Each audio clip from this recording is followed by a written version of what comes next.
Good evening.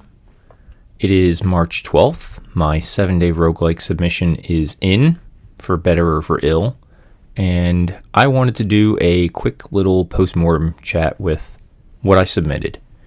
So my submission was, I would say, incomplete. It's essentially 7 days of work on the engine, and I never got to any of the elements that make it a game, like combat, loot, leveling up, and a win or end condition. So I don't regret the time I spent, but here's what I came up with for reasoning or contributing elements to the outcome I got. Firstly, my engine was not ready. I was more committed to using and working on McRogueFace engine than I was committed to finishing a game in the 7-day time span. So I got what I got as a result of that. My engine wasn't ready. So when I wanted to do any kind of particular interaction, like add a button that does something or animate the player's walk motion in a bunch of different directions and also attack animations, every one of those features, even if I intended it to be essentially existing in the Python side of the project, became a complicated process of writing something new in C++, exposing it through a Python API, and then getting errors at various points. Either the Python code would cause a seg fault because C++ wasn't doing enough error checking, or the data would get corrupted on the C++ side after it took a lap through the Python side. That was an eye-opener to a lot of the things I'll have to deal with writing this style of application. So brings me to a second point. It was a great exercise in what I need to do to write this game engine. If the initial version is always garbage, well, I think I've pretty much got through that. Some of the Python code I'll look at momentarily is pretty bad, and it's that way because the API requires it to be, and it's not a good API, so I want to work on that going forward. Also, probably bad time management. I started off with a lot of work on the UI, which was something I was trying to accomplish before the jam even started. And I had this vision of the things I wanted to do, which is have RPG-style narrative boxes so that a non-player character could guide you through playing the game instead of reading instructions. Not a good use of time when the jam is only 7 days long. Maybe in the future, when the engine's more mature, that'll be easy and quick to put together, but in this case, it was a huge distraction.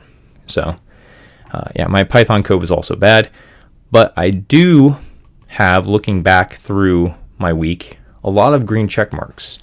All of these capabilities are things that I felt like I needed to be able to do to perform the game development I wanted to do. So these simple API endpoints now are all capabilities that can be done by writing Python code that'll load resources, and C++ then exercises the standard stuff like the entity data structure or screen rendering or other fast functionality happens all on the C++ side after Python does the instruction to load it or set it up. So I think that part came out great. There's a little bit of API stuff I didn't get around to because I really did run out of time to work on anything, but not bad. I also wrote down notes of all of the bugs and shortcuts and technical debt I knew I was creating during the jam, so I can go back through those later on and improve the engine. So here's what I actually submitted. And this trademark black screen just indicates that this is what I was submitting instead of totally looking like a debug system. So if we start this up, first thing I'll notice is a bug which shows that the player hasn't been fully initialized, so the field of view isn't shown. Great. So if you do move, you'll be in this room, which it always generates one under your feet, and we can see these test entities moving around. There are no conclusion or collisions between entities. So these entities are picking a random direction to go, but if they're blocked, they just don't move at all. So it looks like they're mostly idling. Now, if I just move at max speed, this is about as fast as the player can move because of the player's animation has to complete before the NPC's animation starts, and then the NPC animation has to complete before the player gets control again. So that is utterly unnecessary when there's no enemies. So I need to isolate those animations to only the ones that you can see. It's actually, I think, quite performant. I initially had some performance issues with spawning too many entities on a map because every update to an entity required C++ to recopy the entire contents of the grid, which I didn't notice when the grid was 20 by 20 for test purposes, but when I cranked it up to 100 by 100, suddenly the game dropped to like a frame rate of about 0.5. So that was no good. I eventually wrote a bodge that let just the entity data get recopied and just assume the map is the same. And it's a quick little hack, but it made it performant, at least for this purpose. I got field of view and hidden tiles working, so that's an interaction between my grid data structure and TCOD. TCOD kind of assumes that you're going to have, like ASCII cells with just a foreground color and a background color. I have a bunch of different layers, most of which are not being used at the moment. Like, this map has the ability to draw sprites, but I was so overwhelmed by getting my sprite sheet to cooperate with a huge number of corners and edges and transitions from one material to another that I, on Friday, just completely struck out at writing map generation that used those sprites.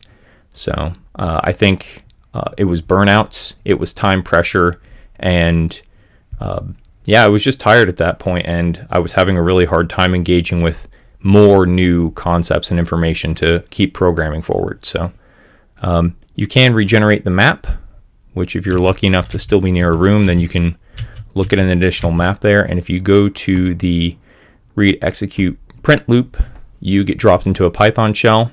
This is blocking and makes the program freeze, but then you can see my API for the C++ side of the application appears as built-in because it's running the Python interpreter. So this really ended up being a lot more of a technical demo than a game, which is, again, just completely missing the goal of the application there. So that's that.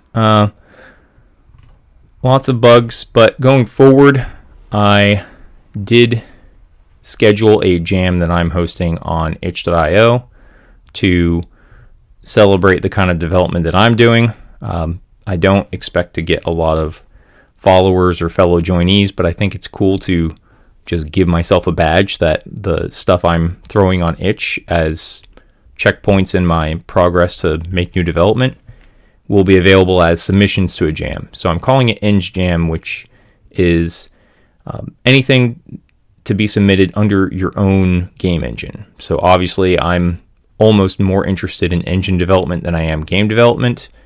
I do want to move on past that because I have a lot of stories I want to tell, and the game engine is not really important to the storytelling. But as a technical person, the engine is the part I'm more interested in.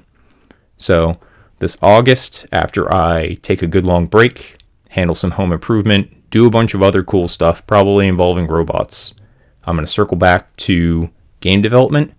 I'm going to work on this game engine, and I'm going to try to accomplish the rest of the storytelling I want to do using my own technology. And if that's fun, come along for the ride. There's the link. It'll be in the description. Thanks for watching, and goodbye.